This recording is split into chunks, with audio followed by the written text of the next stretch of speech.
Sekjen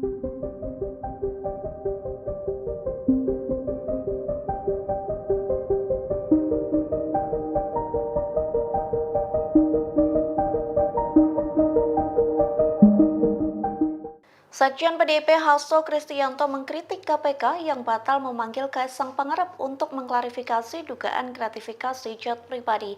Hasto membandingkan dengan dirinya yang juga bukan pejabat negara namun tetap diperiksa oleh KPK. Dikutip dari tribunnews.com, hal itu disampaikan Hasto dalam sebuah acara di komunitas Utan Kayu, Matraman, Jakarta Timur pada Kamis 20 September malam.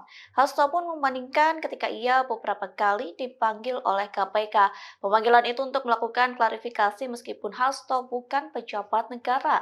Hasto pun mengaku heran perbedaan pelakuan KPK terhadap dirinya dan Kaisang. Pihaknya menilai perbedaan pelakuan KPK terhadap ia dan Kaisang merupakan bentuk diskriminasi. Bahkan ketidaksetaraan ini dinilai Hasto terjadi di dalam praktik hukum itu sendiri. Diketahui sebelumnya KPK menyebut Kaisang bukan penyelenggara negara sehingga tidak wajib untuk melaporkan terkait jet pribadi tersebut. Hal itu disampaikan oleh Wakil Ketua KPK Nurul Gufron yang mengatakan seseorang yang memiliki kewajiban untuk melaporkan penerimaan gratifikasi hanya ditujukan bagi penyelenggara negara. Download Tribun X sekarang, menghadirkan lokal menjadi Indonesia.